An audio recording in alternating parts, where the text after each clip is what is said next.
Good afternoon and a very warm welcome to this Founding Fuel Masterclass, Building a Premier Leadership Cadre, the TAS story. We're indeed very delighted by the response to this masterclass. And that's not surprising because so many people have registered for it and a very diverse set at that. I think leadership as a theme is obviously of deep interest to all of us, because that's the engine that kind of powers any change and big change initiative that we'd like to see in India, as well as in some of the companies spread across India Inc. And the TAS story is particularly of interest because it's one of the oldest leadership development programs and the most well-known as well. And today's conversation is sparked by a book, recently launched book, Tata's Leadership Experiment, the story of the Tata Administrative Services. And we're delighted to have two of our co-authors joining us today.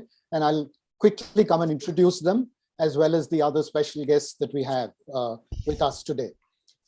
This conversation was seeded by Mr. Arun Maira, who needs no introduction to the Founding Fuel community.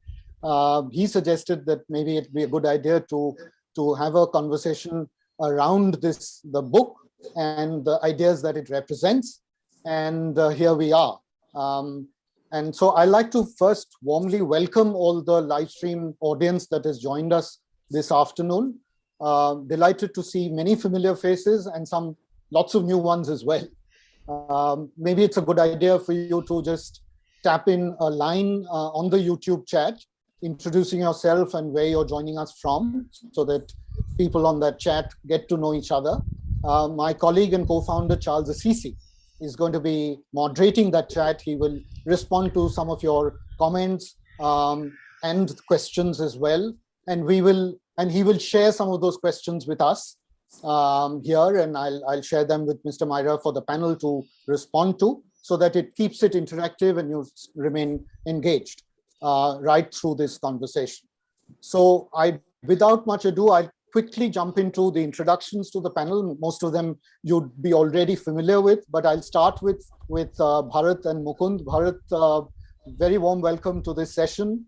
Thank you. Great to have you. Bharat, of course, is from the 85 batch of TAS and has kind of led a lot of Tata Group's international forays as well. And is today an author, a speaker, a keynote speaker, as well as a consultant, right? So welcome. And Bharat, I guess you're joining us from Pune, right? That's right. Yes, thank you, Indrajit. Wonderful to be here. Lovely to have you. Mukund Rajan, Mukund, welcome to this masterclass. Lovely to have you. Mukund is joining us, as he said, from Bombay after a whirlwind trip to Delhi, Jaipur, and many other places. Mukund, of course, again, needs no introduction. He has played many different roles at the Tata Group before stepping out into an entrepreneurial journey of his own. He was the brand custodian. He was the chief ethics officer at the group, among many other roles that he has played. So great to have you, Mukund. Thank you. Thanks so much. Yeah.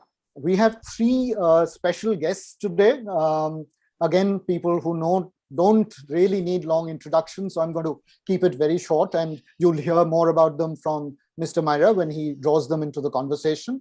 All three are TAS graduates, TAS alums from different eras. Rajeev Dubey first, batch of 75. Rajeev, did I get that right? Absolutely. Great. And Rajeev, of course, has played many leadership roles, both at the Tata Group and more recently with the Mahindra Group, as well as Group President. So thanks so much for joining us, Rajeev. Pleasure to have you. I'll come to you, Namita.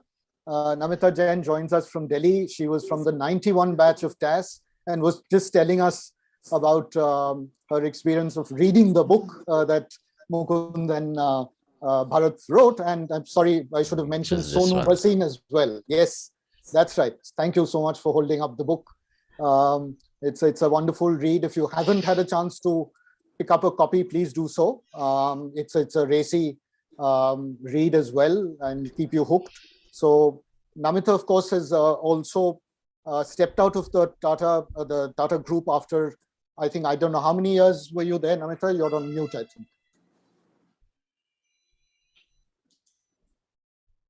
Indrajit, about 9 years. 9 years. Okay, so super. So you're a marketing and research consultant now, and it's great to have you on board. And finally, I come to Arjun Nohwar, who is the youngest in this TAS alumni network. He was from the 2009 batch. He served, I think, 3 years as executive assistant to Cyrus Mistry when he was chairman, and is today the general manager, country manager for Warner Brothers Discovery. I hope I got that right, Arjun. Welcome to this. Thank Super. you. Super. And finally, again, someone who needs no introduction, Mr. Maira, friend, philosopher, and guide to the entire Founding Fuel team. And he will, of course, anchor and chair this conversation. He will also set context. So I'm not going to dwell too much on the theme. Mr. Maira, if you'll observe, is familiar with all of the good folks here on the panel. And in many ways, this is a masterclass in how to manage a conversation as well. You'll see that as this conversation rolls along. We've experienced that many times before, and so have many of the panelists here. So I'll hand it over to you, Mr. Maira. Thank you so much again for joining. Thank you so much, Indrajit, and it's always a joy for me to be with my Founding Fuel family. You're all very creative people and wanting to do something which will, engage thoughtful people to think again. And this was a perfect occasion where Mukund and Bharat and Sonu produced a really marvelous book about. It's about the TAS, but it's about Tatas. It's about business. It's about the world in layers. And I want to come to those. I want to unpack, going beyond the story of the TS and around it to the story of business and the evolution of business and of our country too. The book, I read it in a few hours on Kindle. It was available at the midnight of, I think, 18th of August. And by early morning, I'd finished the book because I was just waiting to get my hands on it. And as Indrajit said, it's racy, but I wouldn't call it racy. I mean, we are quite used to having autobiographies and biographies of famous people, and they have a lot to say about others and about their own greatness and so on. This was a book written with great humility. Mukund, Bharat, Sonu, you're very accomplished people, and Mukund yourself have been in the Tatas in very senior positions very lately. So there is a lot that you have written in the book, which is about the recent period, which would be of great interest to people to say, I wonder what Mukund thought about X and Y and Z. And some of it is there in Mukund's very thoughtful views about leadership and about the difficulties of getting things done in difficult situations is there too. But it's so beautifully written, so gently written, this book, that it makes me ask questions about myself as a person, about myself as a leader. The TS helped me to become a better manager, a better leader, better person. I did, reflecting on myself also, what are the values I have learned and do I really practice them? So with that, I'm just going to ask both of you, or the two authors who are present today, that's first you, Bharat, and then Mukund, why did you write the book? What made you write this book? Okay. Thank you very much, Arun, for that lovely overview of the book. And I'm so glad that you liked the book and you found it so interesting from the very beginning. So, I think there was a lot of chatter within TAS members, TAS leaders, TAS executives, especially those who had left the Tata Group. And they would keep on saying that, look, there's a lot about the Tata Group that's been written, but there isn't anything about the TAS specifically. And this was something which we also realized was true because there hadn't been any systematic documentation of the the manner in which the TAS was created, there was no systematic documentation about how the TAS had functioned over a span of 6 decades, because, as you know, the TAS started in 1956, but there hadn't been any specific record, or no one had really attempted to make a record of what had been the impact of the TAS in the Tata Group. So I think that was something which resonated with Mukund, with Sonu, and myself. And out of the many people in the group, we do have a TAS group on WhatsApp, and of the people there, it was Mukund, Sonu, and I who kind of took it upon ourselves to make a beginning. Then once we started delving a little deeply into the TAS, for me personally, one of the reasons why I found this project very interesting was that I have always been intrigued by the question, where did the Tata's emphasis on values come from?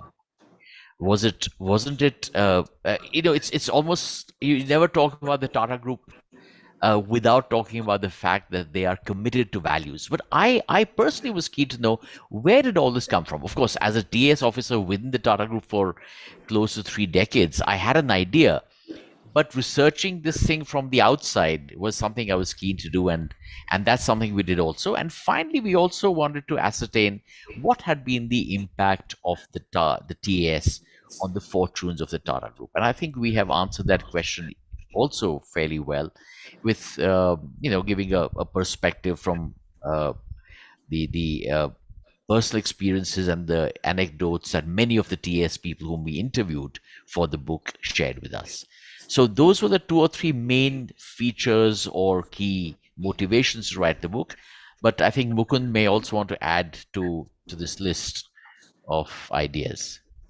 Yes, Mukund, what Sure. motivated you, busy guy, to write a book, or work with Bharat and Sonu to write a book on the TAS? Now, just to add to what Bharat said, I guess within the TAS fraternity, the fact that 3 of us were already published authors, I think people just expected that we might put our hands up and take the responsibility. Honestly, also, I feel to some extent the fact that we're all getting on in years and we're beginning to sort of miss some of the details around things that have happened to us in our careers, made it imperative that we wrote this down, put it to paper sooner rather than later. And thank God we did that, because as you've actually sadly reflected in the book, a few of our colleagues, in fact, passed away during the past 2-year period. So it was great that we were able to capture some of the memories, talk to them, and produce this little bit of a history. Also, we've had the good fortune that, say, in the last 3 decades, just around half of the period that the TAS has been in existence, to see the kind of evolution that has taken place in India, particularly since the 1991 economic reforms. And the Tatas themselves provide a very good proxy for what India has experienced. So the 1990s was all about defending yourself against foreign competition. The 2000s was really about starting to take baby steps and then larger steps overseas. And then the post-global financial crisis period was one about, again, looking inwards, consolidation, getting your balance sheet in order, and so on.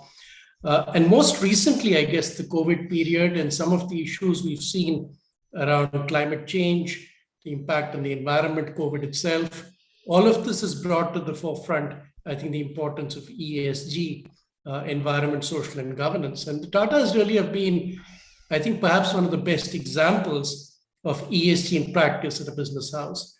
And it just felt nice to sort of bring this all together and put pen to paper and write what is essentially a history of the way in which India's largest group has accounted for itself in this period of great change. So matter of great satisfaction that we brought this out, but I'm sure there's so much more that remains to be written going forward. Mm-hmm. Well, thank you. Bharat, you said that what you were looking for was the origin of the commitment to values, and we talk about what those values are, and because there's interpretations, and you can interpret the word value in so many ways, including valuations. How have Tatas related to the concept of values, and what are the values that matter, and they've been evolving, like I just said. And Mukund, you said something quite interesting. I am the oldest person from the TS in this group. I joined in 1965, and I had left already by the landmark year that you talk about, the 1991 reform period, when also was a change from G.R.D. Tata to Ratan's era. And you said 1990s was about defending against foreign competition. 2000 onwards was about consolidation and outreach. So I just thought, what would I describe the period before as? It was about building something and then defending something and then going out with it to conquer something further outside. So the period of building something. So I just want to, you were also ethics officer and brand custodian of Tata's. And Bharat has talked about values, and he had a lot to do, because I was out of Tata's, but I had the opportunity to work with Bharat as he was trying to lead business into being more Tata-like, value-oriented. And you were responsible to make sure the whole group would be, I could use the word again, values-oriented and ethical. Now, I'm not asking for a detailed answer here, but just first impressions about the words ethics and values in relation to general business milieu and Tata's. Okay, let me start first and then I'll hand over to Mukund. See, I think one thing is very clear, Arun. You cannot have anybody holding the torch or the beacon light for values unless that person is somebody who has influence and clout and has the kind of commanding leadership qualities that one seeks. Now, the Tata Group was very fortunate that the founder, Jamshedji Tata himself, was an extraordinary man. And if you really go through his life journey and you understand that here is a man who really consciously went against what was the norm of his times. He said, we will do business this way. We'll make sure that our mills in Nagpur will be different from whatever were the typical run-of-the-mill, factories all over the Western region. So a conscious attempt to buck any kind of a trend which is inappropriate or which is not all-encompassing, which doesn't take the interests of the stakeholders, if I may say so, rather than being merely focused on the shareholders. I think that was something that Jamshedji Tata brought to the forefront. And I think in the G.R.D. Tata years as well, that remained the consistent focus, doing something not only for the Tata companies, for the shareholders, but really for something big. And you also just said, what was the era before 1990? Obviously, building the nation. India had just become an independent country in 47. And I think the Tatas drew great pride in saying that we are not merely running companies to make this or that, we are building the nation. And if there's in one interview, one of our TS associates, Mr. Harpal Singh, mentions that when G.R.D. Tata was asking each of the young TS officers who'd been selected, okay, guys, what is it that you're joining the Tatas for? Somebody said, I'm joining because you're making great trucks. Somebody said, joining because you're going to be making you make great chemicals or something like that. He said, none of you is right. We in the Tatas, we are here to build a nation. Now, that reflects something that is not confined to shareholders alone. And I think that's a huge representation of the kind of values that we also talk about in this book. Thank you. Mukund, going beyond then from GRD's era to continuing values. Very much in the same vein. In fact, as brand custodian, we kept harking back to, in fact, the founder's own original vision.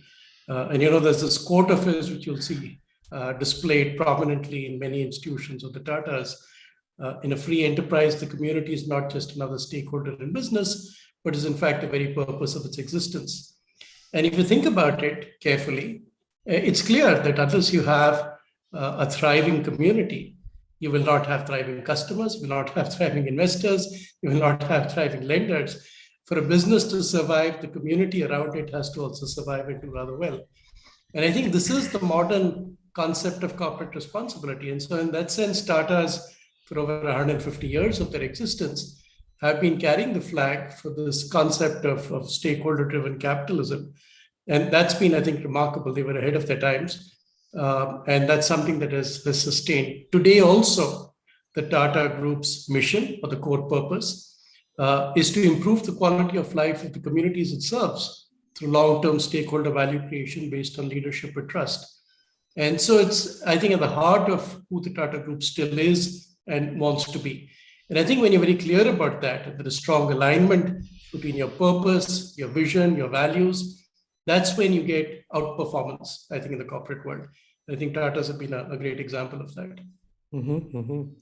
Thanks. So the Tata Group's leaders, Jamshedji Tata, the founder, and then for the long time, 50 years more, G.R.D. Tata, it was about building the nation. And as Bharat pointed out, when Harpal asked the question, or G.R.D. Tata asked the question, he said, no, it's about building the nation. It's not about running just better businesses. It's about building the nation. And I learned something from Mr. Tata, who was the chairman all through my time there, that he used to say, when he has to take a decision, he would always ask himself, what is good for India? And then what is good for Tatas? And what you may say is good for the business. And he said, if I did what's the right thing for our country, for the society, it will turn out to be good for us also. So the difference I find between leaders generally, and managers are put into that category, and statesmen is, when they take decisions, they ask who will benefit from this decision. And G.R.D. Tata applied Gandhiji's principle of Anantodaya so well. And Gandhiji had said to all leaders, whichever sphere of life you are, whether you're political leaders or business leaders, think about who will benefit by the decision that you take, from the decision that you take. And if it doesn't benefit the poorest person in your society, you're taking the wrong decision. And G.R.D. Tata embodied that. I experienced that with him. Now we come to, why did G.R.D. Tata create then the TAS, and what was he expecting out of this TAS? And he was a great visionary person at that time, just after the independence of India, to create leaders for the Tata companies. Myself, I wanted to serve the country. I mean, I'm born just before independence, and the whole spirit of young people to say we're going to build India, make ourselves solid and respected in the world.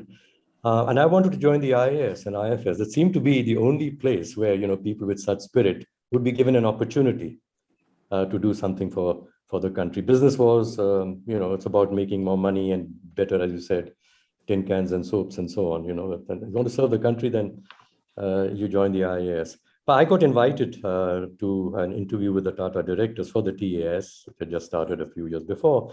And they told us the story of the Tatas. And they said that when Mahatma Gandhi had been asked a question about the Tatas, and he mentioned that Jamshedji Tata, who was older than him and before him, that he says, while Gandhi was now fighting for India's political freedom, Jamshedji Tata and Tatas are fighting for India's economic freedom. They are, in spite of difficulties caused by our rulers, the British, will nevertheless create, products and services which the people of India need, and produce them at world-class standards. That is the spirit, and that is what G.R.D. Tata kept embodying. As you said, there's a period of building something which would be good for the people of India, and done in a way that there'd be no harm caused to anyone in the country.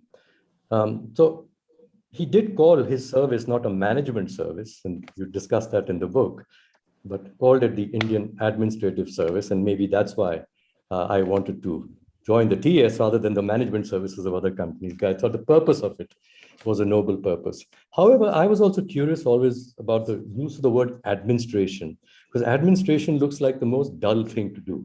You follow the rules and administer. Management at least is, you manage complex things and create some things. The word that was missing in both was actually what G.R.D. Tata was developing, was leaders. And so who are leaders? And leaders are those who take the first steps, they step out and do things when others feel they're very difficult to do, but they will do them because they care for the outcome of the decisions that they will take, the steps that they will take. And that is, it should be benefiting the poorest people around, the least advantaged people around yourselves. And you take these steps in ways that others then wish to follow. It's like Gandhiji again. There's no power over the others. There's no money to be paid them to be part of an organization, but we all care for the cause and you are showing us the way and we will join. So that was like the spirit in which I said, I want to join this group. And this is what the service is about. I've given up my plan. I said to join the IAS, I'm going to join the TAS, the Tata Administrative Service.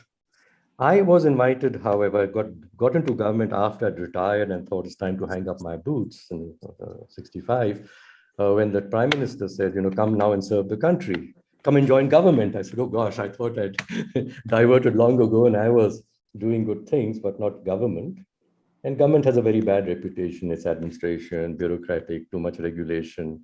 And certainly GRD and ourselves in those periods, we were creating new industries and growing industries with not British masters making it difficult for us, but our own Indian masters with their rules and regulations. And they were probably doing them with good intentions and not to exploit us, but it was very difficult.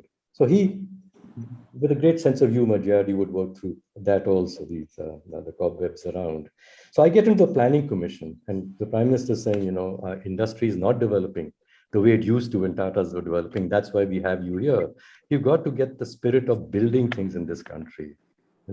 It's not about, trading and then that mentality about the trade rules. You first got to build something, then we can trade, with some confidence. So how do we build industry, which is Indian industry, run by Indians preferably, and produces things which will be very useful for people in India and admired by people abroad and thus into the global market. So building something in a country in which is very difficult to build, lack of infrastructure, too many rules, and so on. Let's do this. So I come in there to the planning commission and said, I need some young minds around me who think the same way.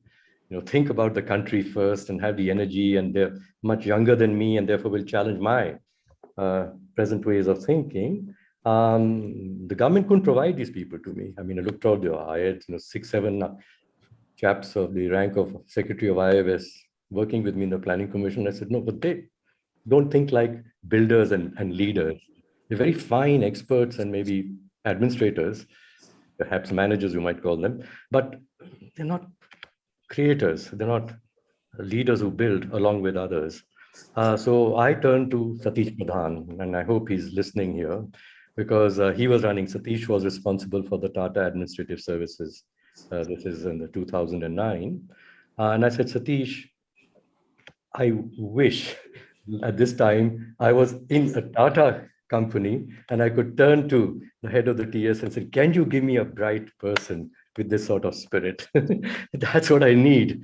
And that's the way perhaps Sumant Mulgaonkar picked me up also. Someone that you have around you who you bounce your ideas off. And I learned the way a person like him and GRD2 took decisions. But more than that, I mean, they're so open to listen to me, my passion, my thoughts, and my ideas. So the TS must have such people. Can you please? But the government says that they will not pay for these because they've got enough people. Why do I want to go out to get these young chokras or chokris? What qualifications do they have? They'll have to pay for themselves, and you can have then as many as you want. So TS was a natural place I went to, and Satish was immensely helpful. So he started one, and then I turned to Rajeev Dubey, who's here in Mahindras, and I said, look, Rajeev, you're a TS guy also, and now in Mahindras, and Mahindras has a very fine value, great ethics, and great managers. Could you supplement? So I don't want to burden one friend too much only. So you too. So the first two came from Tatas and from Mahindras, and they created the seed of a group of people who then came from other companies, ICICI, Axis Bank, who were in a similar spirit that we are going to build India. And I'm very lucky that today we have the person who I learned from the most in that group, my group, which was Arjun Nohwar, who was the second man from the TS to come into the group. Now, Arjun joined the TS in 2009, mind you. I joined in 1965, 44 years before him. So it was another era. But we had the same passion. We want to build India. And we have no authority. The Planning Commission members have no authority. And I said, you will have even less because you're not even officially in the government. Yet you're going to be creating ideas along with others and inspiring them to come along with these ideas. So that's how Arjun came with me. And Arjun, I'm going to just jump into you. Why did you join the TS? And then what did you benefit by being, if I could call it the TS spirit, when you and I were working together in the Planning Commission? Thanks, Mr. Maira. I think my motivations stem just from who I am. I come from a family of military people. My dad was in the Air Force, and people ask me to the date, why didn't you join the forces? And the reason is simple. I wanted to experience many different, different sectors, industries, and challenges. And in the services, it tends to be a little bit one-tracked. And when I was finishing my my MBA, and I was evaluating where to go, even when I joined the corporate world, I could see there was no program which was as diversified as the TAS program in terms of giving you exposure across different industries and different functions in them. You had programs in the levers, in GE, several other Fortune 50 companies, but we were still operating within the sector and the framework of that particular industry. And so for me, it was pretty clear once the more I learned about TAS that this is something that I should vie for, and I was fortunate enough to get through it. As to coming across, the opportunity with you, Mr. Maira, at the Planning Commission, I think I still remember I was in Tata Teleservices as my first assignment. I was coming over to complete my rotation. TAS never dictates for you to leave a company within 18 to 24 months, but it does offer you the choice to do that if you can navigate yourself into another industry and role that is to your liking. And this was one opportunity. So there were opportunities with Tata Sons in North America. There were opportunities with Titan, with Tata Elxsi that I was very fond of, as well as this one, which is very unique. And the more I thought about it, there were a couple of things that really interested me. Just working with you and getting, learning by proximity, by observing. And the second was to really work at the apex think tank or the planning body of the government and get a sense of how this country, operates, thinks. And I think it was too good an opportunity to let go. And the third was when I spoke with, Varun, who had previously done the tenure over there. He was the first TAS officer to be deputed to the Planning Commission. And I was very impressed with the variety and the range of experiences, interactions, and the people that he met and what he learned. So it was the ultimate learning opportunity. And I'm glad I could, convert that and spend that year over there. Rajun, I'm going to push you a little further because I did learn a lot from you, as I said. When I became executive assistant to Sumant Mulgaonkar, and he would say, look, you will go somewhere, but you're not going because, and to say that the boss has sent me. You're going to go there in your own right. Then I said, sir, but you're putting me into a senior position sometimes in a troubleshooting assignment. And what can I tell these people? I mean, how could I control them? I mean, they're so much older and more experienced than I am. And he said, Maira, you're not going there to teach anybody or to control anybody. You're going there to learn and to cajole others to go along, right? That's what you're going to learn. So that's where the difference between, I said, leadership and sort of management came out to me. So I remember in the Planning Commission, Arjun, by the time you came, there were more than 2 persons. There were 5 or 6. And the Planning Commission would not give even a room to these people because they're not in the government roles. So just you keep them all in your office if you like. And I said, sure, come and sit around. But that was awkward because very senior people would come to have confidential conversations. And so where would these people go during that time? So they found themselves an unoccupied office on the top floor where no one ever went to, a small office, which had 1 table, 1 sofa, and 1 chair, table, 1 sofa, and a whiteboard. And very soon, there were these 5 or 6 young people who who were there. I used to feel very awkward saying, come on, guys, I mean, you're doing work through the night sometimes and stuff over here. They said, please, we're enjoying this. We haven't assigned any roles to ourselves. You keep giving us projects to do. We are doing all the projects together. He's not so-and-so's in charge of this project and so-and-so's the other. And we support each other. So, our collective learning is going into. So it's a different form of organizing, collectively together for a purpose and allocating your own time and your own capabilities to do that. And you were, as I say, you were the taller than the rest. You stood out among the rest. They somehow, because you were taller, maybe looked up to you, and there were difficult decisions to be taken about how the group was going to be functioning. These people would say to me, we are talking with Arjun, and then they'd come back. So Arjun, how did you get that group to function? I don't know. We had a lot of fun, to your point. I think everyone was serious. Everyone appreciated the opportunity, and everyone knew that it's finite. I think just knowing that when the end is coming, even if you're on day one of a 12-month assignment, you know that you want to maximize your impact. And as time went by, I think my learning, it dawned on me very clearly that what we are learning here has to be applied.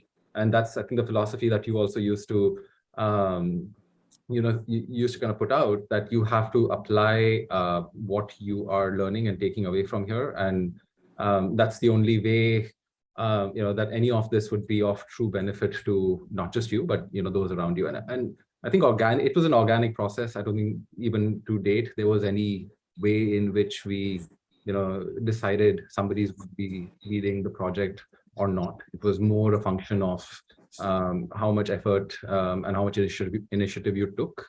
It was it just kind of moved from there, Mr. Maira, honestly. And we had some really interesting people across from, the spectrum of banking, financial services, manufacturing companies, both small as well as some of the giants of Indian industry. But one thing was common: the people that they all sent were absolutely, super, super excited about the opportunity, and they wanted to create an impact while they were there. So there were certain projects where, someone took the lead, and certain projects where I felt, more passionately about it and just drove that ahead. So it was more organic. Thank you. And the word, I like it, I wouldn't say organization, and you used more organic. So there are two broadly, again, just to simplify, say, models of leading by fostering cooperation, and leading by controlling, and leading from the front, as it were. Leading by fostering cooperation is by being within, and fostering cooperation amongst a group. So when I think about how women lead in families and men lead in families, mothers are within, and they're not in front and put in the front, and they don't control with authority. But my goodness, they can enable families to be families and to cooperate and support each other. And men don't do that so easily. Now, in the TAS, we've had a few women, but not enough. And Namita is the only TAS officer with us today. Sonu, one of the authors, is not here. And so, Namita, and by the way, I don't think the TAS has had a woman CEO yet. Maybe Simon Tata was one long ago. Yes, she was. Tata is a wife. But we haven't, maybe we have. But Namita, I want to ask you, why did you join the TAS? And what is the most important capability that the TAS or the Tatas helped you to develop? Capability of leading, of helping to produce a result. Mr. Maira, I completed my MBA from the US and came back to India and applied for the TAS as one of the few places, maybe 2 or 3.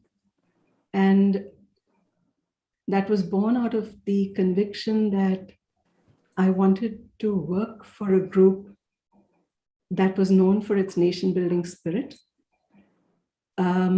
My own background was that my father was a professor and my grandfather a freedom fighter.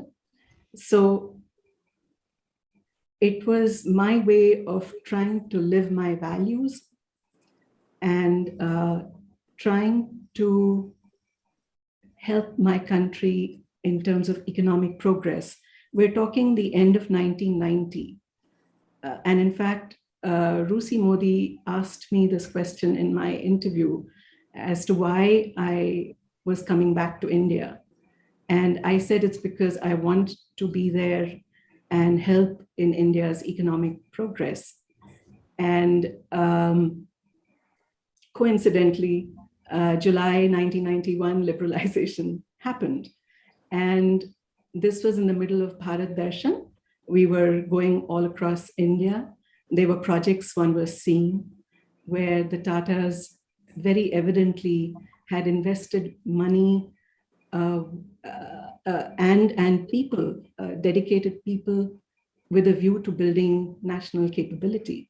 Whether it was the Tata BP solar project in Bangalore, lighting up an entire street, or at that time, 1991, or the Baba Atomic Research Center, Tata Elixir, the supercomputers, there was a whole range.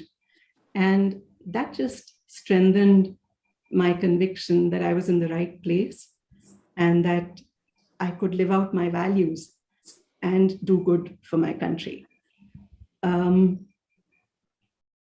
As far as the most significant learning from the group is concerned, my first assignment was with Taj Projects, and my boss was MK Singh, also a TAS officer, who is sadly no more. But MK taught us, the team that worked with him, how to put the organizational goals above all else, how to put it before self.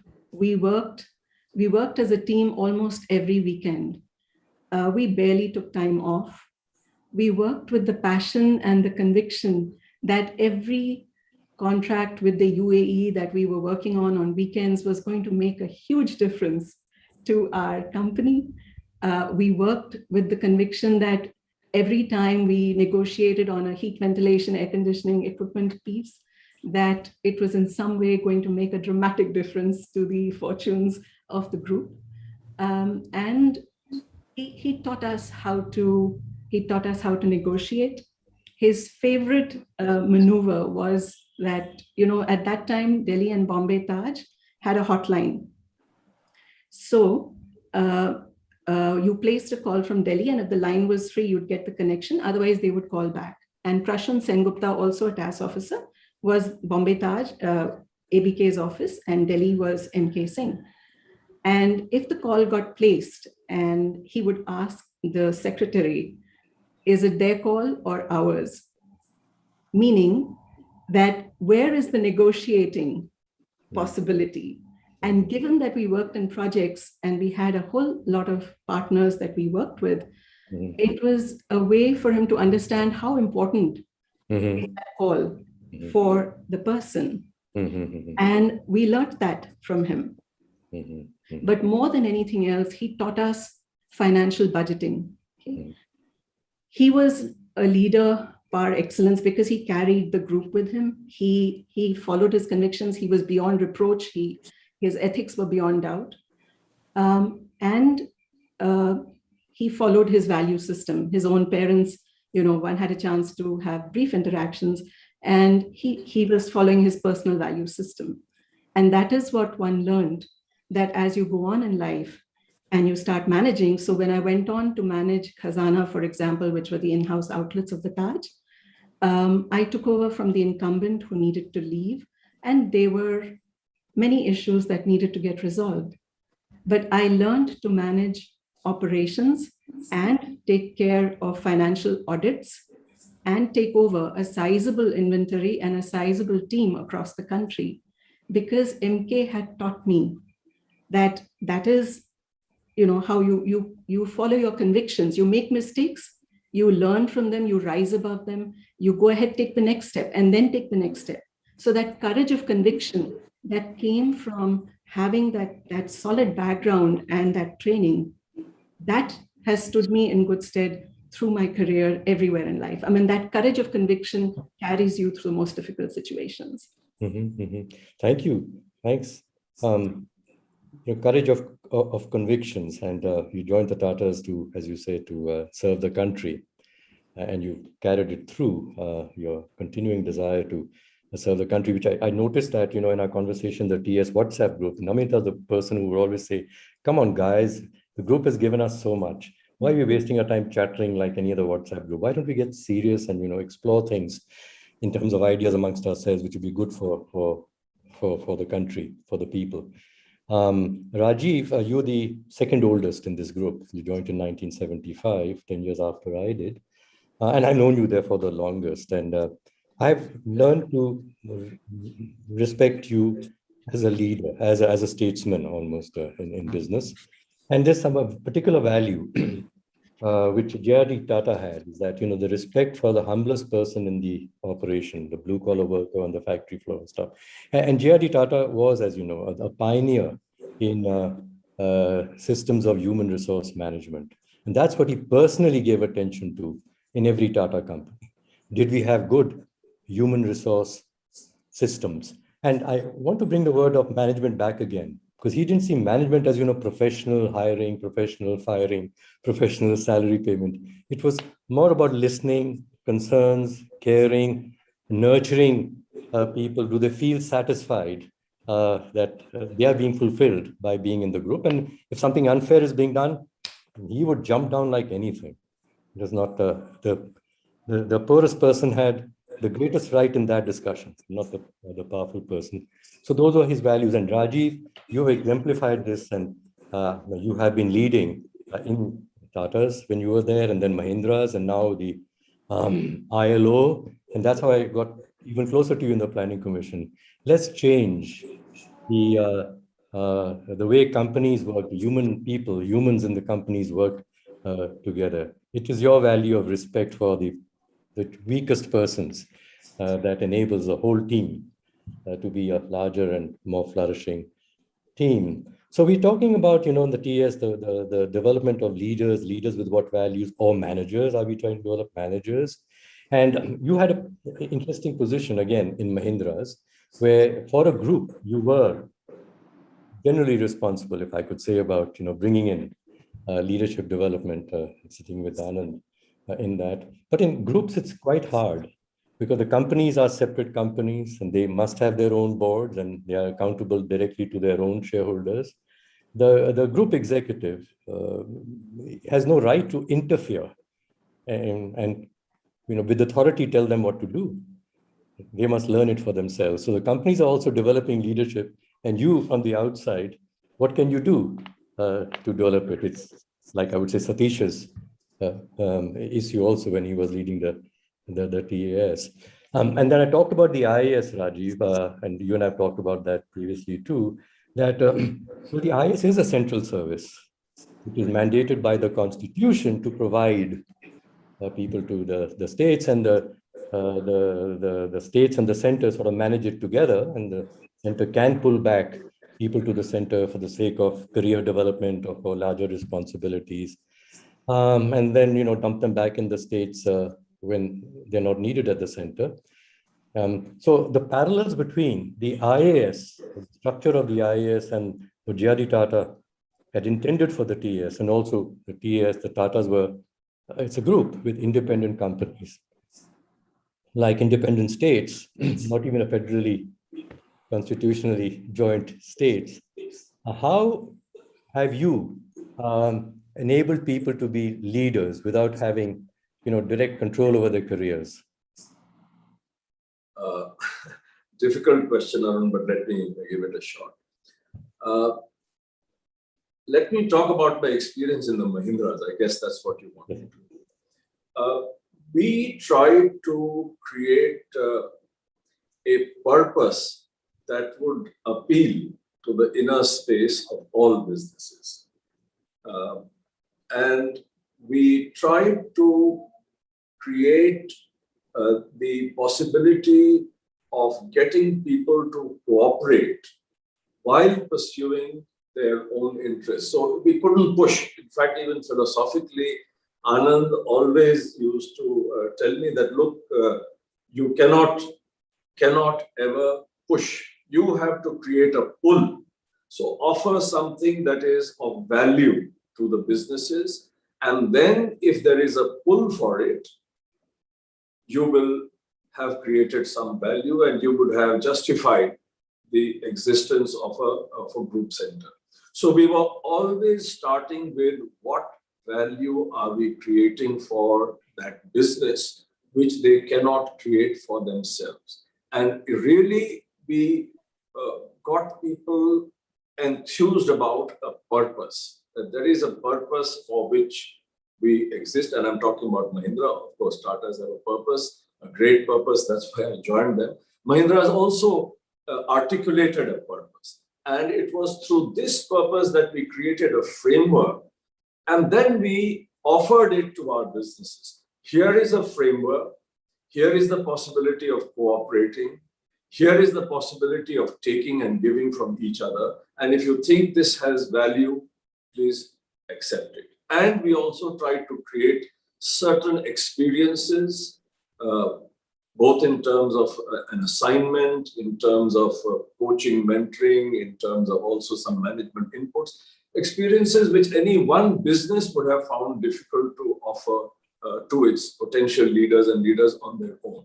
So that's what we try to create. And clearly, even within one company in the Mahindra Group, M&M, with different divisions, it was impossible to mandate that we move this person at this time from this function and this business into another business, even within one company.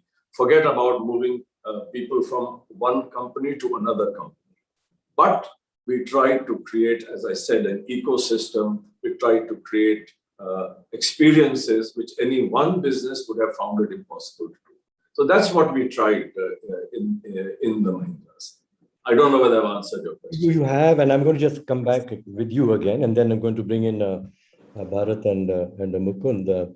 So we're talking, as you brought it very well, into HR management, let me say. You got a group which is inspiring everyone in the group with a purpose, and Mahindra's also, I would say, and the Tata people may not like it, but I would say, I think you also, Mahindra's also have a history of, building for the country. And doing very well with the tractor business being probably the largest in the US today. So, but the spirit always has been about good ethics and building for the people. And yourself, when you were in Tata as the TS, and I was back again from the States when I was with the BCG, I sat with you when you had in the Taj, got farmers and entrepreneurs and local government officials to say, let's listen to each other, what sort of policies and business practices would help everybody here. And this was listening to the system. This is what I felt the Planning Commission needs to do much more of in getting cooperation. So you have these, and Mahindra's has these values. You have these values too. So talking of the structure of, as you say, building leaders and managers. Rajeev, you may have read the book too entirely.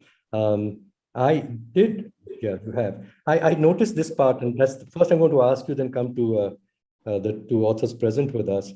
I noticed that the younger TS people, and there are lots more of them because the size of the TS kept growing, were somewhat disappointed that the TS central management was not helping them with their career management. That, still some of them said HR, Hindustan Lever has a better management development system than the TS has. So I just kept coming back in my mind to say the difference between leadership and management. Firstly, the management, you can be taught techniques and skills with which to do things efficiently. The leadership, you will discover them yourself. What's the question? And then what is required here? Who has the capability? Yeah, it's not in you. So the difference between leading and managing, and J.R.D. Tata wanted to develop leaders and not managers. And secondly, this problem about good corporate governance. It's not right that a central service in a group of independent companies would be mandating to them or telling them who to take, when to take, or even what salary structures they should have.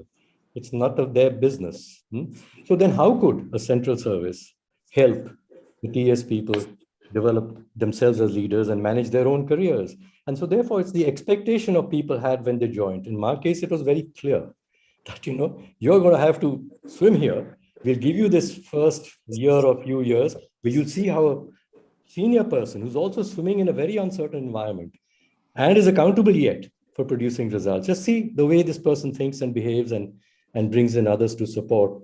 That's what you can learn from the senior person. But the specifics you are going to now develop in the tough situation into which you are thrown. So talk about the structure.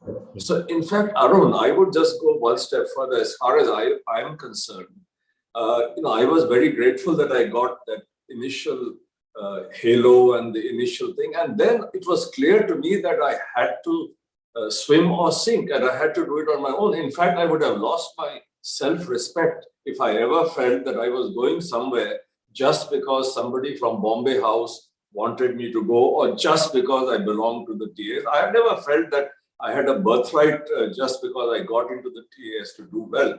But I was really grateful that I got into the TAS. I got the exposure. I got the opportunity to have many doors opened. And then it was clear to me, and I wanted it that way.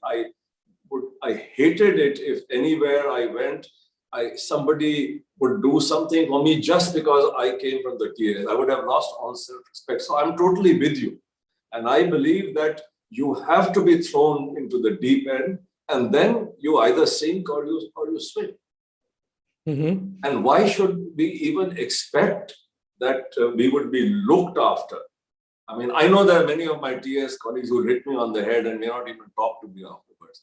But I totally and strongly feel that it's good enough to get that start. It's great enough to be part of, a halo and a legend. That's a huge advantage. And then we have to make our own way.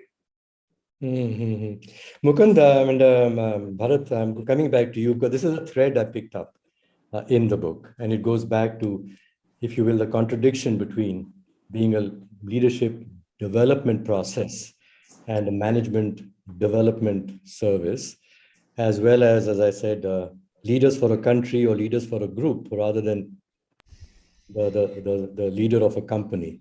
You wrote the book, I'm saying, therefore, you interviewed a lot of people, and Bharat, of course, is a little bit, as he said, before 1991. And actually, it's the 1980s, Bharat, when I was in the TAS committee, the TAS board, that we had this problem, that people are saying this good success, but now scale it up.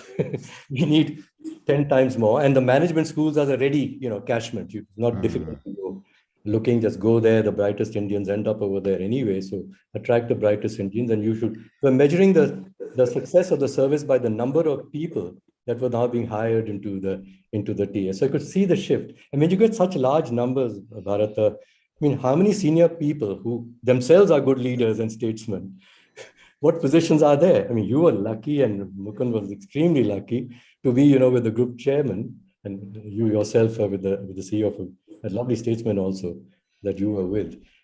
So what are your thoughts about what would have to be done now if you want to go back to having a leadership development process in the Tata Group? Okay, I think this part of the book probably has been misunderstood in the sense that we aren't advocating a hand holding for the TAS officers, not at all.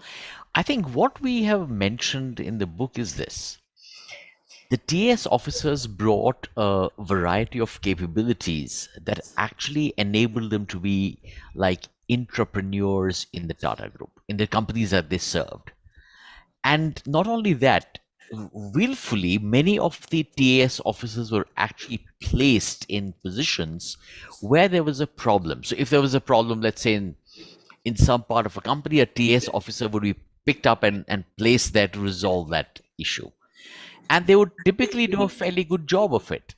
So I think what we found, or this was the general perspective that we observed through our interviews as well. The perspective was that, look, I don't want anyone to really mollycoddle me and say, okay, now the next posting is here. Not at all. We just want to have a space where we can continue to do the kind of things that we enjoy doing, and that will help the Tata companies and the nation.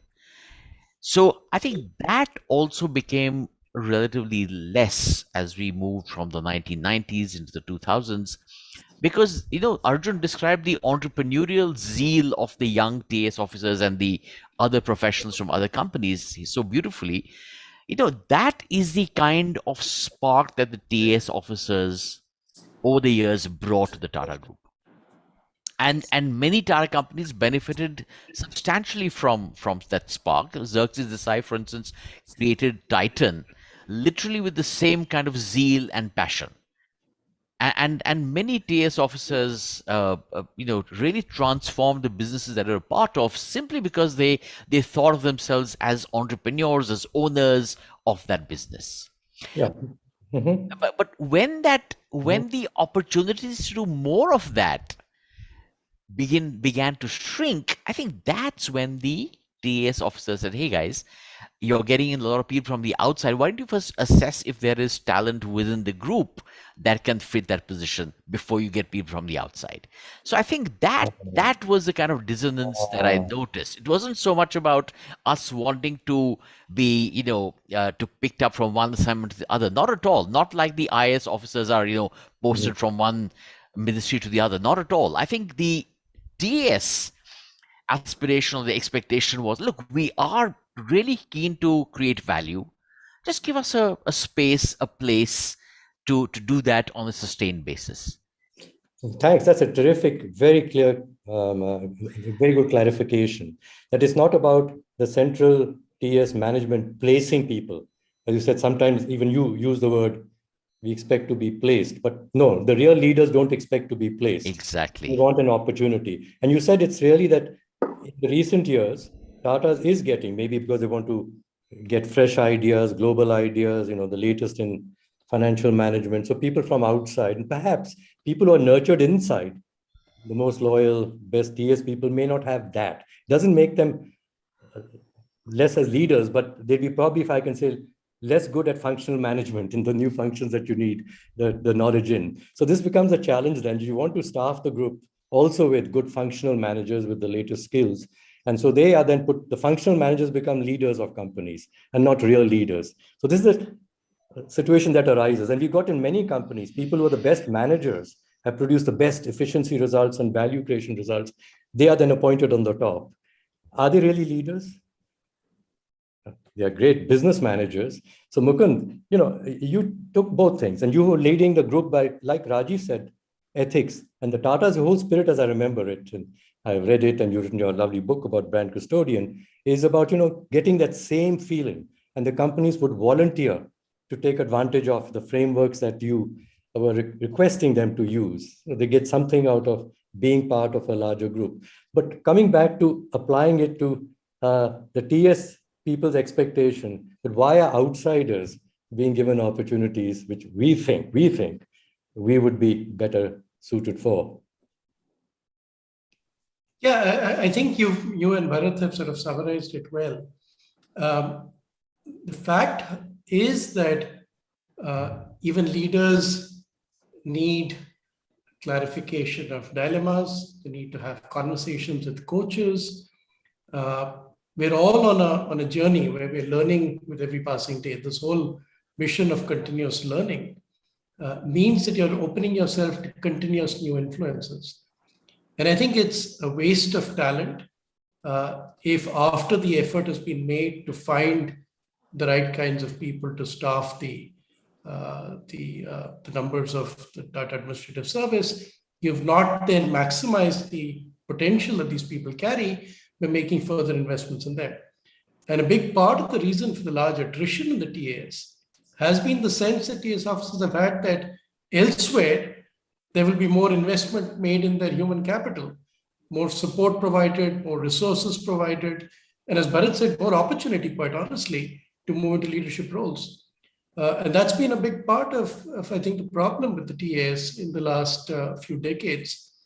You would expect that the HR professionals, the teams that are responsible for inducting the TAS officers, having done a great job of that, would then continue to ensure that these people thrive and receive the support they might want in terms of understanding their future path, their mission, how it links with the company, the group's needs, figuring out where their strengths perhaps could be best utilized in the service of the group, in the service of nation building. Those conversations, I think, would drop off a cliff after the first year of your induction and your exposure to many managers. And that's a shame because the Tatas have so much to offer. There were so many avenues and continue to be for individuals to flourish in the Tata system. And yet you have this strange phenomenon, as Bharat mentioned, of so many people from outside the group being brought into critical roles without any necessary preparation of the kind that TS officers have been put through. And that doesn't sort of make sense. On the one hand, you're trying to create this cadre of people who have the Tata values, who've been groomed from a young age. And then suddenly when the positions open up, they're not necessarily candidates. So I think that really has been the complaint and the criticism. It's not that people are looking for handouts or there's a sense of entitlement, but surely there's a sense of expectation that having made the effort and invested in us, can we not continue that to make us even better leaders going forward? And that has been, I think, missing for the most part. So it comes back to values. As you say, values are sort of imbibed, and you observe the role models and how they act in difficult decisions, what values apply in their decisions. So you learn it. And that's why you need to be in a group with a culture, with values, long enough to get values in. The functional skills you could get better in a management school or from somewhere else. So when you take people from the outside directly, they may be better functional managers, or in the present paradigm of business leadership, more effective at producing value. Again, using the word value, but their values may not be the values of J.R.D. Tata and the Tata values, which are carrying on. And so that, I think, bothers several TS people like yourself. Okay, I'm going to now ask Indrajit. We've got a large group of people, 300 or 400 people, I believe, students and teachers of management and practicing executives and some retired executives. What questions have you got? Yes, Mr. Maira, there's been, Charles tells me there's been some interesting debate going on about the decline in popularity of the TAS in the current generation. And they wanted to know what the panel feels about it. We've, I think, just heard from both Mukund and Bharat. So I'd start with a question from Sandeep Kapoor. And he asks about the whole issue of building the nation, which we'd spent a fair bit of time listening to different perspectives. Is it still at the heart of TAS? What kind of conversations is TAS creating in today's world within the Tata Group? And has the core possibility in some ways changed to something else beyond nation building? Is that something that we could? Yeah, I'm going to throw that at the youngest person because you're talking about today. Arjun is the most recent. Mukund was around at the same time, so he could also answer that. But I'm starting with Arjun. You said what?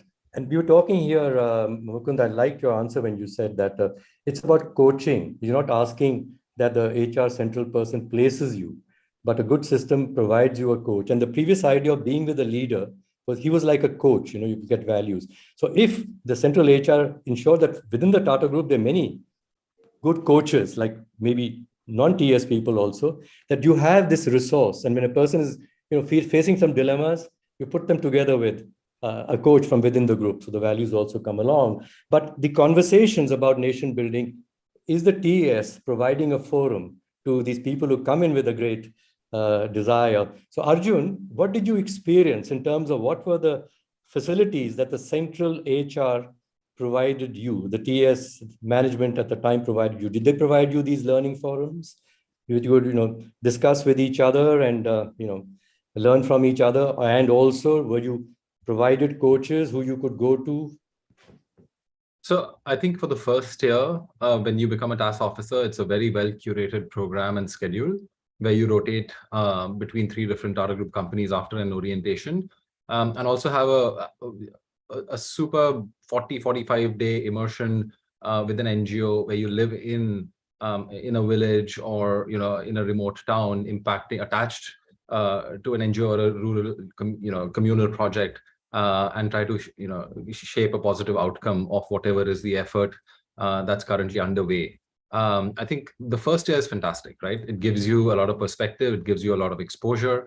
After that, you're expected broadly to navigate yourself into the direction in which you want to build your career, and then network within your peer group and alumni to further your interests as a program. And there is not much which is then taken on by the group center or by the TAS office in terms of doing a check-in or voluntarily electing to reach out and understand and have career conversations about how your trajectory is going and would you need some help.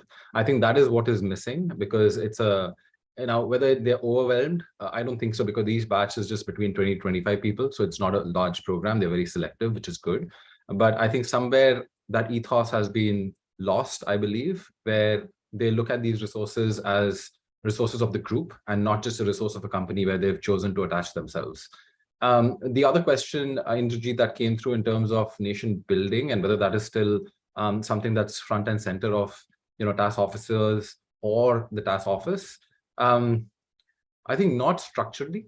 It is more to do with their their orientation, their beliefs, value systems, and what they want to use it is a pedestal, right? The opportunity and pedestal for. And that does come from again, how you are orienting them and what exposures you're giving. So if if you've been fortunate enough to work with people who have, that experience or that thinking, those thinking, systems, then you will try to apply that wherever you go. If not, then there is no structured way in which, at least in my lived experience in TAS, where there is this conscious slant towards, hey, you should be thinking community and industry and the government and country for, as well, if not first as well. It's a little bit maybe it's a symptom of our times that it's highly competitive, but TAS does seem to focus more on throwing you into uncharted waters and helping you just survive and thrive there rather than think beyond. But I come to the central point then, Mukund, and I'm going to ask you this. G.R.D. Tata had a vision, and he was very interested and remained interested in how the TAS was shaping and how human resources were managed in companies and leaders were developed by companies. So his priority, TAS was like his priority. I wonder whether Cyrus and Ratan, considered the TAS as an important vehicle for developing the leaders and managers that the Tata Group need. It comes to that, you see. What are your thoughts on that, Mukund? My sense is Mr. Tata actually relied on a fair number of TAS officers through his period as group chairman, but was never of the view that the TAS needed to be given any kind of elevated status. When he created the Group Executive Council, for instance, it was almost entirely composed of people from within the group who were non-TAS and people from outside the group. And Cyrus in some ways shared that perspective that you needed a good mix of both talent brought in from outside with fresh thinking and new ideas, but also talent sourced from inside. But in Cyrus's case, the inside talent in the form of people like Harish Bhatt and myself were from the TAS. So I think Cyrus had a sense that here was an institution and perhaps more could be done with it than perhaps had happened in some of the years preceding his chairmanship. So I think there was an interest in doing more. In fact, in the book, we reflect on the fact that some of the younger CEOs of the Tatas who were appointed in Cyrus's time were from the TAS. And for a variety of reasons, we don't need to speculate in what was the actual cause. Several of them left the group after Cyrus left. So I think there's been a sort of mixed bag in terms of the experience that the TAS has had. But the fact of the matter remains that for many of the senior leadership positions of the Tatas over the past 2 decades and continuing even as we speak, I think the TAS has not necessarily been the preferred or only port of call. And that, I think, is a missed opportunity. It tells you something about either some missing links in the way in which TAS officers themselves have been groomed and prepared for taking on leadership. And that speaks to your point about G.R.D.'s original conception, which he would certainly be turning in his grave if he felt that a large number of TAS people have actually left the Tatas and haven't seen it fit to continue their future in this group. And the fact that so few in numbers have actually risen to the very top. The board of Tata Sons is another good place to look. And the fact of the matter is, in the last almost 6 decades of the TAS existence, there have been only 2 TAS officers who've been elevated to the board of Tata Sons, which is the group's holding company board, Dr. Freddie Mehta, and more recently, Mr. R.K. Krishnakumar. And of course, Mr. Krishnakumar is now retired. So there is actually nobody on the board of Tata Sons, which is sad. I think, as I said, it's a missed opportunity more than anything else. Thank you. Indrajit? Yes. There are, Mr. Maira, some questions which I'm going to bunch up because they kind of follow the same thread, which builds on what Mukund was just talking about. Rakesh Bhutoria has asked, what's the Tata Group's internal and house view today on the success of TAS over the decades? Hari Ashwath had a similar question where he's asked, at any point in time over the years, did any of you ever question the relevance of TAS, especially considering the attrition rate? The other one that has just popped in from Manish Kalghadgi, and he says, and this is a comment, the Tata Group rarely talks about TAS as a career option. Why is that the case? Is it that Tatas have lost confidence in TAS? I know Mukund talked about it or referred to it briefly, but maybe we can possibly expand. No, I think actually all the 3 questions, and you put them well together, are being answered. In fact, I think that's what Mukund has put the answers together quite well. So when you ask about, today, what is the intention? I think none of us are in the position to talk about that, what Mr. Chandrasekhar wants in the group, and neither should we speculate about it. So I'd like to stay with, these questions about leadership development, structures that provide opportunities for development of leaders, and to stay with that. So I would just put it like more hypothetically to Bharat now and then to Mukund, that given the present world in which we are, and we do need to be, and we are well connected internationally also, to have people who have worked outside, who are from other countries, to be part of our top management, and also expectations of what managers deliver have changed quite a lot since the days I was with the Tatas, and we're much more focused on shareholder values and judging now, like today, saying for a brief moment Adanis have gone bigger than Tatas in valuations. Is it a better company? Is it doing more for the country? I mean, who knows? If those are the criteria that we want to use. So times have changed, and so given accepting that the times have changed, Bharat, first you, how would you suggest to Tatas to build better leaders, young people who want to serve the country? What would you suggest Tatas do?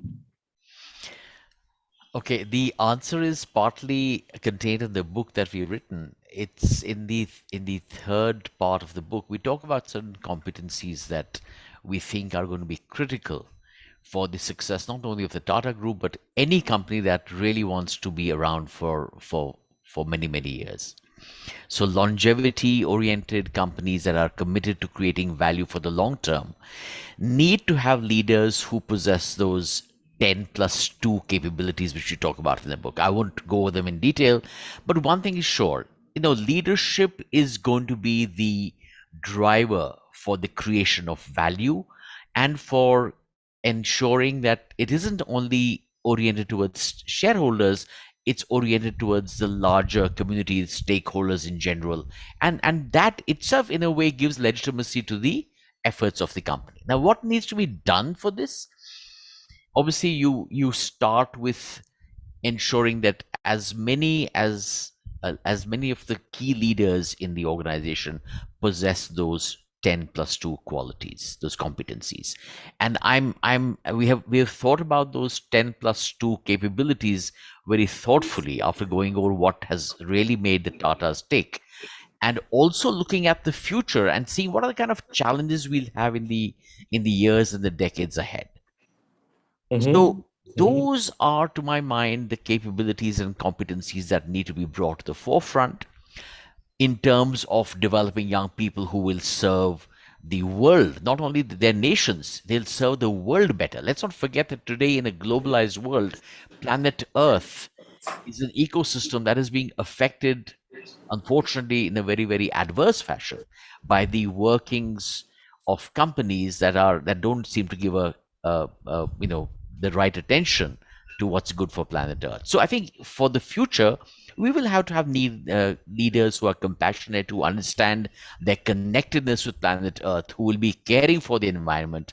And as we mentioned in the book, also ESG principles will be given a lot of emphasis. They need to be given emphasis. But having said that, I'd also like to mention one more point. It isn't enough for young people to be developed with these capabilities. I think there's also a responsibility in the senior leadership to not only create space for such leaders to thrive, but also to have the ability to have younger leaders tell them, sir, this is not what is likely to work, and they being comfortable with that. I think we've come to a point where there is definitely a generational shift in the manner in which the world is looked at. And younger generational leaders, people from the younger generation, they look at the world very differently. And I am... I think I want to get sharply to something. You have been my partner in this. We want every business, standalone business, Hindustan Lever or Unilever, TCS as a standalone business with its own board, to have these values, to be accountable for a larger scorecard. Absolutely. Distinguish it away from the TAS, therefore. Which yes. You want every business to develop such leaders, and these leaders, they'll be considered leaders when that business is considered to be delivering value to all stakeholders, right? Exactly. This is not an easy thing, Bharat.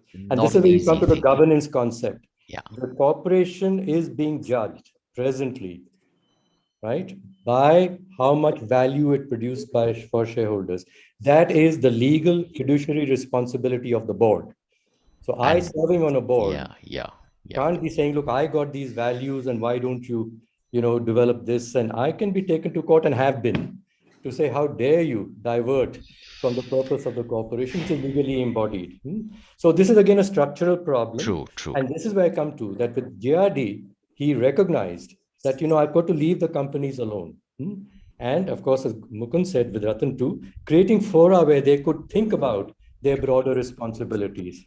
So that is the challenge. That's the bigger universal challenge. The question about what the TS can do about it, I'm saying the secondary issue. Exactly. Because the TS is not Tata Steel's management service. True.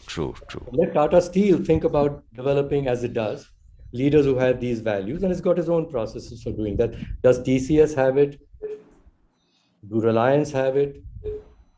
Does Amazon have it? This is the change of the collective way in which the corporations function and what society expects from them.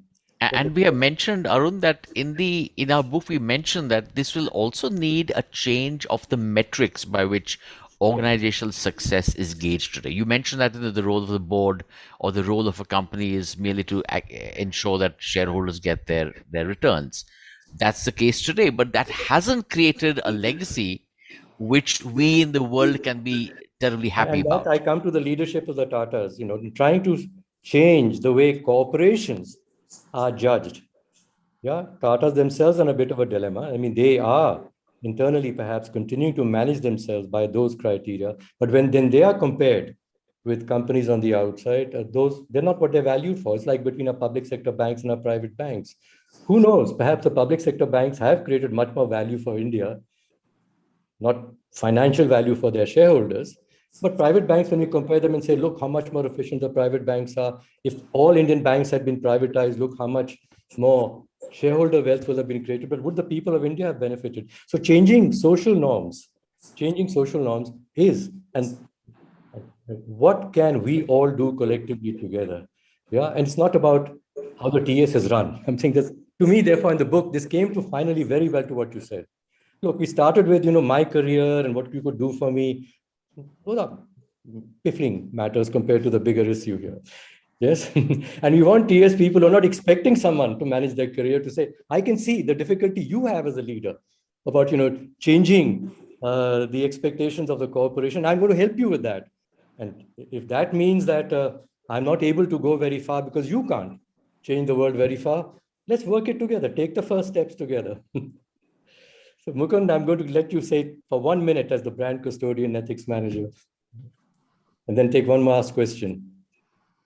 So I'll keep it very short. I'll just say two things in two different directions, actually. One is the point that Bharat and you have made about how you actually judge value creation in the corporate world.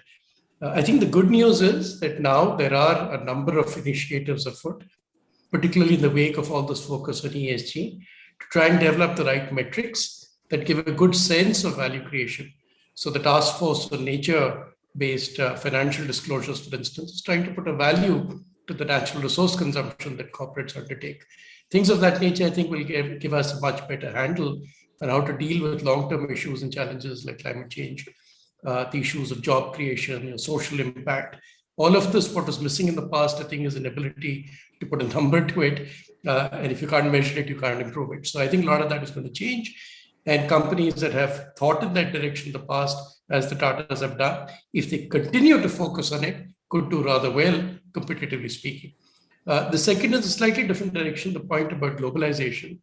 I think the Tatas took this upon themselves, expanded overseas. A lot of that turnover today comes from operations outside of India, including its software operations. And I think two things that we need to see, therefore, in the TAS. One is more representativeness of the TAS vis-a-vis the kind of organizations Tatas have become. Two of the points we mentioned in the book, one is international representation. There is not one single foreign national who's part of the TAS today. And for a group that claims to be a global group, that sticks out like an eyesore. The second is obviously gender diversity. Again, huge amount that needs to be done to make sure more women come into leadership positions. The second issue is, I think in the world that we live in today, the ability to take risks, the entrepreneurial zeal. I think the opportunity is to be tested for that and to demonstrate a talent for that from a young age. People like yourself, Arun, you were running large corporations at a very young age. I think those kinds of opportunities, for some strange reasons, seem to be few and far between today, even though the number of industries and spaces you can get into have actually multiplied manyfold. All the initiatives on the digital side, for instance, one would like to see many more young people getting a chance to be tested for their entrepreneurial capability within a house like the Tatas. That would be, I think, a fantastic way of preparing that talent for the future. Excellent, excellent. Thank you. Indrajit, I don't know how much time you have at this time for one more question, or do you want us to just I think Mukund has addressed the question that I was about to ask, because this was more on the future of TAS and how do we kind of ensure relevance and impact going forward, not just for individual TAS officers, for individual Tata Group companies, and for the Tata Group and the country as well, which has been an important leitmotif in the conversation so far. So, but I think with globalization, with gender diversity, Mukund has addressed. If there is any additional things that any of the panelists, Mr. Maira, might want to raise. I think I want to steal Namita's line. Namita, in the discussion we were having before we got into a public discussion, Namita, who, as I mentioned, is the only woman with us here today in the panel, reflected and said that the article in The Economist today is a very large, very good article in The Economist. The title of it almost is Tata's coming home to India, coming back home to India. And, you know, mothers do this. They bring the wayward children all together back to the family. So I somehow feel that we're talking about, you know, Indians getting together, being one family, you know, helping each other, growing ourselves as a caring family and a larger economy at the same time. Tata's will be playing should be playing a very important role, and goes back to J.R.D. Tata, right? What is good for India will be good for us Tatas, yeah? In between, after 1991, because it was generally required that Indians should, you know, become competitive with the rest and take opportunities from the rest. I mean, Tata's used to, when I joined the Planning Commission before that, with pride say that, you know, so much of our shares of our companies are now foreign. So many of our top executives are foreign. 60% of our customer bases of companies are foreign, and our production so much centers like in the Tata Motors and even Tata Steel is foreign. So there's pride in that. But the whole world is now saying, look, first look after yourselves, your own people. then you're helping the whole world to be better for everyone. So I know that Tatas have it in them. And I do hope, whether the TS or not, yes, a Tata Leadership Service or Tatas as leaders in the service of the nation, the TLS, is the way for us to go. So great insights from your book, and thank you, Bharat and Mukund, for allowing us the opportunity to learn from what you wrote in the book and questioning some things. And you've helped very much to take the agenda beyond the TS into how to make the world a better place for everyone and the corporate role in that. So thank you all. So Indrajit, and thank you, Founding Fuel. Thank you very much, sir. Delighted to have been here. Thank you. I just kind of propose a vote of thanks, and we've really run out of time. Otherwise, this was a fascinating conversation. I'd like to specifically thank Bharat and Mukund for sharing their insights from the book. It's a wonderful read, and I'd urge more people to buy it and read it. Also, a very big thank you to Rajeev, to Namita, and to Arjun for joining us today and sharing your perspectives, because it was great to have people from almost every era, 60s, 70s, 80s, 90s, and 2000. It's not how we planned, but it all happened that way. So thank you so much, all of you. I'd like to thank the audience for joining us on a Saturday afternoon. I think there's enough food for thought that this would have kind of provided you. We will follow it up with a set of takeaways from this conversation, which will give you at least help you retain and perhaps discuss it in your groups as well, in your organizations and in your networks. We will share the recording of course as well very shortly. So watch out for that, and try and see if you like to subscribe to our newsletter, which will tell you about more of these conversations that we plan to have in going forward. But on that note, I'd really like to thank the panel and the audience for joining us today. Thank you really so much, and have a great weekend.